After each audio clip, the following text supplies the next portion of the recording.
Hello नमस्कार साथियों। देखिए आज 21 जनवरी लेकिन हम 20 जनवरी के जो 10 क्वेश्चन सीरीज हमारी चल रही है। पीसीएस मेंस पेड ग्रुप है जो हमारा 2024 का, उसके लिए हम आपका डेली 10 क्वेश्चनों को सॉल्व करते हैं। देखिए जो पेड बैच है, अगर आप जुड़ना चाहते हो तो 259 रुपये में है। डेली आपको 8 से 10 क्वेश्चन हम लोग क्या कराते हैं, क्वेश्चन आंसर कराते हैं। देखिए मैं आपको बता दूं कि जो क्वेश्चन होता है वो दो फॉर्मेट में आता है आपका। एक आपका 125 शब्दों में लिखना होता है 10 क्वेश्चन को, और आपको एक 200 शब्दों में लिखना होता है 10 क्वेश्चन को। देखिए जैसे ये मैंने दिखा दिया आपको, ये प्रारूप है। पहले तो आप सिलेबस जान लीजिए। देखो यहाँ पर सुबह 9 बजे से आपको 12 बजे तक का, आपका 12:30 बजे तक रहेगा 3 घंटे का सामान्य अध्ययन, ठीक है ना। और इसी के जस्ट बाद 2 बजे से स्टार्ट है कि नहीं यहाँ पर, तो आपको 1 घंटा 30 मिनट का समय मिलेगा। अब 1 घंटा 30 मिनट में आप कॉपी जमा करेंगे। हम लोग तो यही करते थे, कॉपी जमा किया, 15-20 मिनट निकल के बाहर आए, बाहर निकल के नाश्ता भी किया नहीं, तुरंत 2 बजे पहुंचना है, आप फिर लिखना है। अब देखिए तुरंत 2 बजे से 1.5 घंटे बाद तुरंत है कि नहीं है, तो वहाँ पे पेपर देखते देखते तो कब बज जाता है पता नहीं चलता है। अब देखो ऊपर आ जाओ, यहाँ पर जो हमारा क्वेश्चन है, डेली 20 क्वेश्चन दिए जाते हैं हर सेट पेपर में, और जिसमें 10 क्वेश्चन 125 शब्दों में। तो 125 10 शब्दों में कितना हो गया आपको 1250। और यहाँ पर आपके 10 क्वेश्चन खंडवा से दिए गए हैं, 200 क्वेश्चन ये, तो ये आपके 2000 शब्द हो गए। तो हमें एक सेट पे ये 3 घंटे में कितने क्वेश्चन लिखना है, 3000। आपको देखो इसको जोड़ दीजिए, 3250 शब्द, ठीक है ना। अब इतने हमें एक उसमें लिखना है। तो आप ये समझिए कि हमें कैसी आदत होनी चाहिए। मेरा कहने का मतलब आपको समझाने का, 3250 शब्द यहाँ पर लिख रहे हैं तुरंत हम एक ही दिन में। देखो एक ही दिन में कितना लिख रहे हैं, 3250 शब्द। तो एक दिन में आदत डालनी पड़ेगी कितने की, आपको लगभग 6-6.5 हज़ार शब्दों की, और बहुत स्पीड से डालनी पड़ेगी। तो उसी की सीरीज हम चला रहे हैं कि डेली आपको 8 से 10 क्वेश्चन आपको करना है। तो चलिए हम लोग एनालिसिस देख लेते हैं, ठीक है ना। भारत में वन संसाधनों की स्थिति और जलवायु परिवर्तन पर इसके दूरगामी परिणामों पर बताइए। देखिए ये 125 शब्दों मान लो लिखना है, तो 125 शब्दों में लिखने के लिए आपको इंट्रो बहुत थोड़ा लिखना पड़ेगा।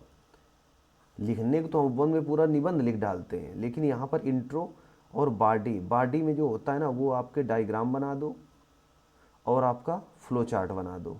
उसके बाद वे फॉरवर्ड लिखकर क्वेश्चन को एंड कर दो। बस ये समझिए कि बहुत जो वहाँ पे बहुत समय नहीं मिलता है। बिल्कुल पढ़ो क्वेश्चन को, तुरंत बिल्कुल लिखने लगो। जैसे हम बिल्कुल रटे रटाए क्वेश्चन होने चाहिए। और जब आप रटे रटाए तभी कर पाओगे जब आप डेली प्रैक्टिस करोगे। आप ईमानदारी, आप खुद सोचिए, आपके पास बाइक है, बाइक से आप जा रहे हो तो 100 की स्पीड से तभी चल पाओगे जब आप एक से शुरुआत करोगे।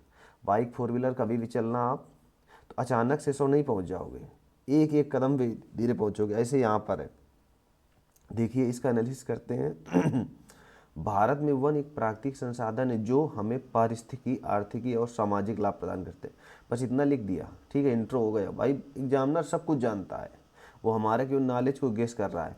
वह विभिन्न जीवों के आवास के साथ साथ आजीविका के प्रमुख साधन। अब स्थिति क्या होती है, भारत में कैसे वन पाए जाते हैं। देखो भारत में जो वन होते हैं, पहले मैग्रोव प्रकार के, बांस वन भी कहा जा सकता है, ये घास हो गई है, और यहाँ पर जंगल या वन, 3 प्रकार के वन पाए जाते हैं।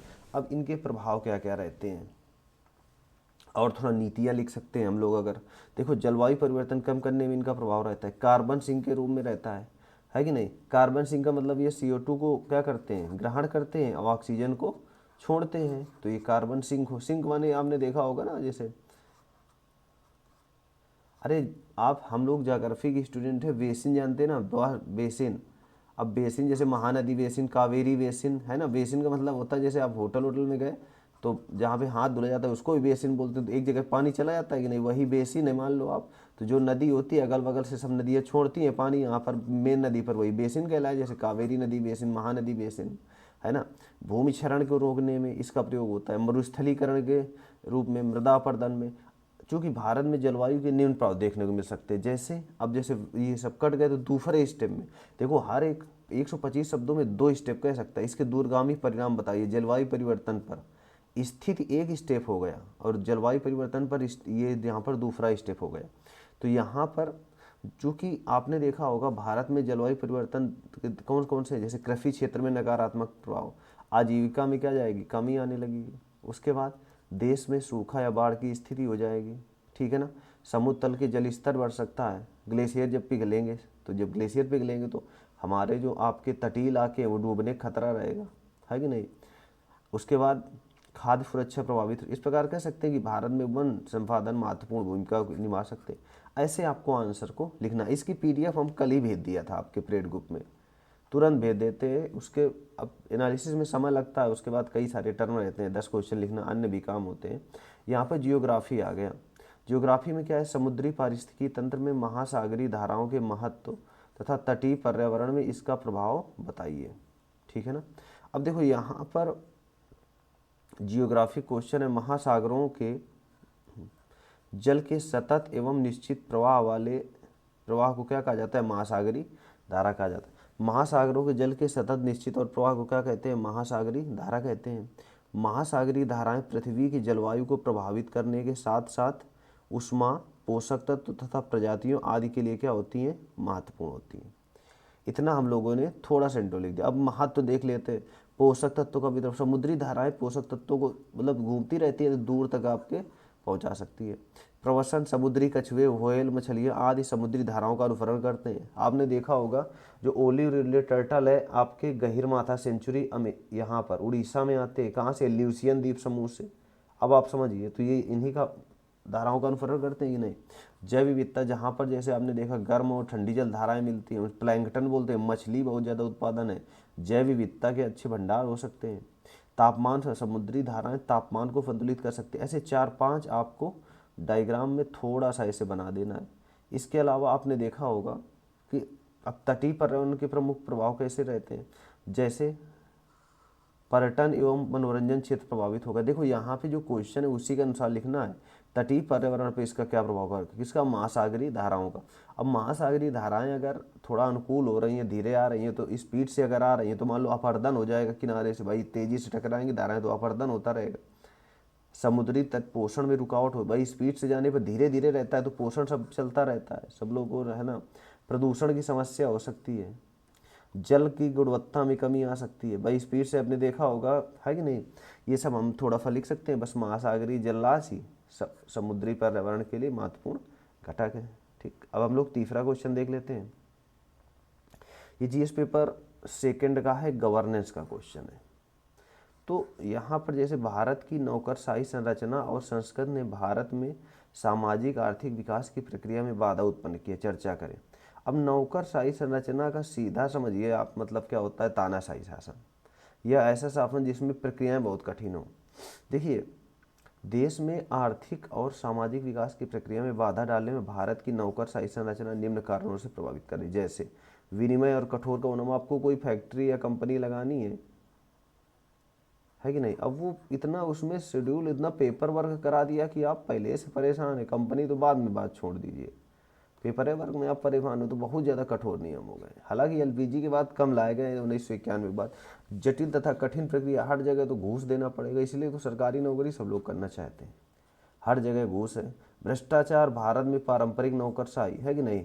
निर्णय लेने में देरी, आपके पास पेंडिंग में कागज आ गया, लटकाए हैं आप, चाय चाय देख रहे हैं, जब कोई आ जाता है तो कुछ चाय को झांकने लगते हैं कि पहले चाय लेके आओ, ये सब रहता है। विभागों के बीच अपर्याप्त समन्वय, है कि नहीं। कभी कभी डिपार्टमेंटल डिस्प्यूट होता है, भैया ये हमारे डिपार्टमेंट का नहीं है, पहले वहाँ से करा के लाओ, ये कहते हैं पहले वहाँ से करा के लाओ। जल निगम परिवहन निगम को परेशान कर रहा है, तो अब कोई व्यक्ति पिसता कौन है, प्राइवेट वर्कर्स। तो ये सब चीज़ें रहती हैं। तो वही आपके समन्वय वाला ये क्वेश्चन पूछा गया है कि सामाजिक आर्थिक विकास में बाधा उत्पन्न किया है। बेसिक जानकारी हो जाए, कीवर्ड पकड़ो, अपने आप आंसर लिखता चला जाता है। अन्य के अलावा जैसे राजनीतिक भेदभाव हो गए, जवाबदेहिता का अभाव हो गया, अशिक्षा हो गई, वित्तीय समावेशन कमी आ गई। हालांकि कुछ सुधार आवश्यक है, जैसे नवाचार को प्रोत्साहन, जवाबदेहिता सुनिश्चित करें, विभागों के मध्य आपसी सामंजस्य तथा पारदर्शिता। इस प्रकार कह सकते हैं कि भारत में पारंपरिक नौकर शासन व्यवस्था में सामाजिक आर्थिक बाधा उत्पन्न किया, ये ऐसे लिख सकते हैं हम लोग। बहुत कठिन आंसर नहीं होता है, बस प्रयास करिए, धीरे धीरे गाड़ी अपने आप चलने लगेगी। थोड़ा लिखने का प्रयास करिए आप लोग। देखिए, जीएस पेपर सेकंड का है, गवर्नेंस का क्वेश्चन।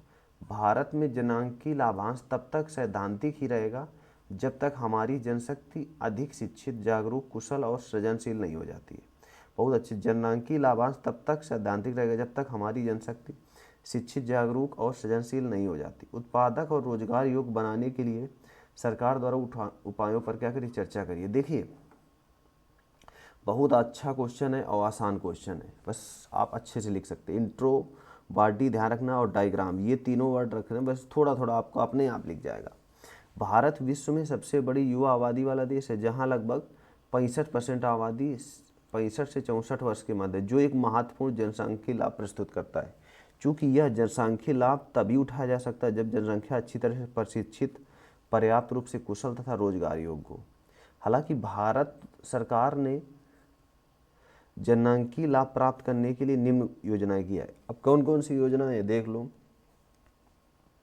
कौशल विकास हो गया, शिक्षा सुधार हो गया, मेक इन इंडिया हो गया।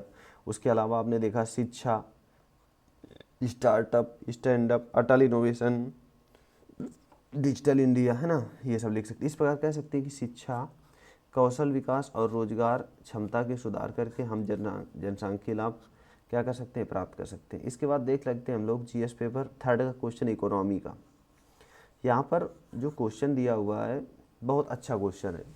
देखो आईपीसीसी के अनुसार वैश्विक समुद्री स्तर पर 2100 ईस्वी तक लगभग 1 मीटर की वृद्धि हो सकती है। यह वृद्धि का अनुमान लगाया है। हिंद महासागर क्षेत्र, भारत तथा दूसरे देशों में इसका प्रभाव क्या होगा, 2 शब्दों में। देखो ये थोड़ा क्वेश्चन ऐसा हो गया ना कि 3-4 स्टेप में इसको पूछ लिया। पहली बात तो वृद्धि का अनुमान लगाया है, तो थोड़ा सा एक स्टेप में इसके बारे में बताना पड़ेगा। पहले स्टेप में हिंद महासागर के बारे में बताया, भारत में इसके क्या प्रभाव है, दूसरे देशों में, तो 3-4 स्टेप में इसको लिखना पड़ेगा।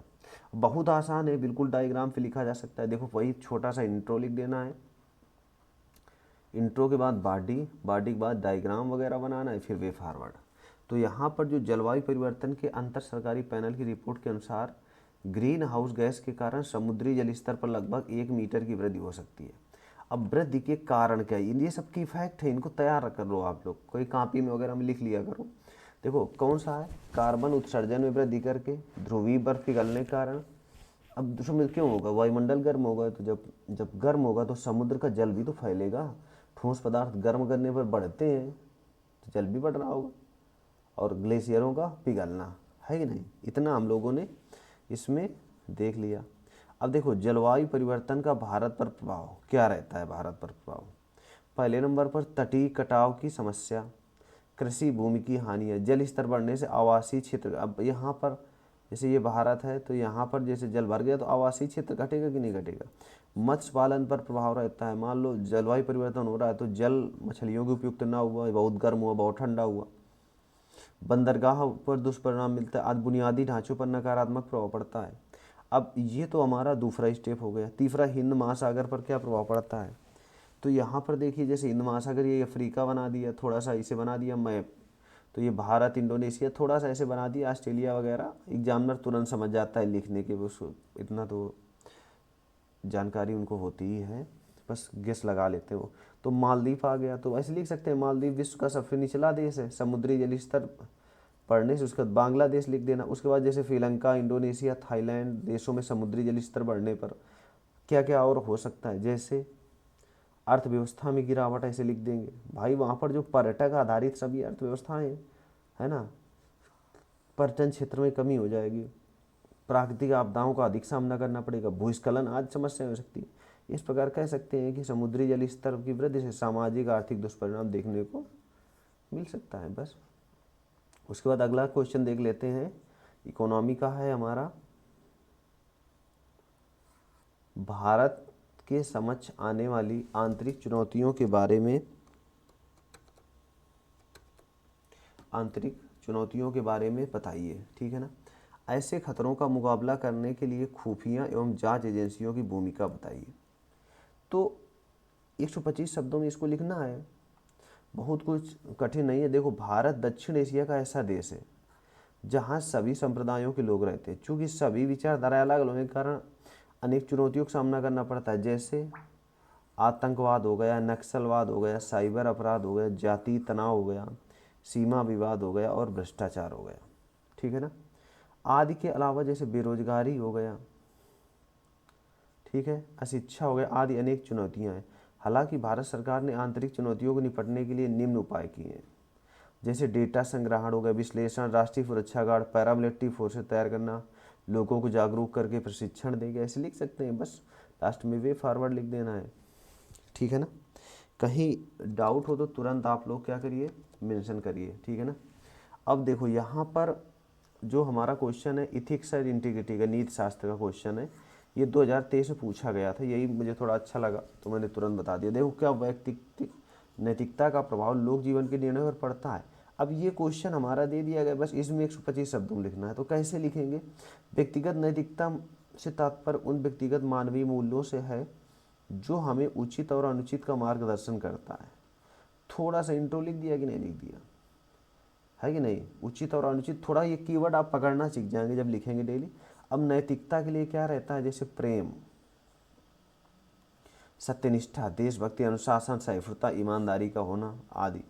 अब इसके प्रभाव क्या रहते हैं। प्रभाव, यदि व्यक्ति देश प्रेम है तो वो क्या करेगा, सही समय पर कर देगा, भ्रष्टाचार व घूसखोरी को रोकेगा, पर्यावरण संरक्षण, देश जीव जंतु की रक्षा करेगा, ये सभी व्यक्तिगत कर्तव्य कि नहीं।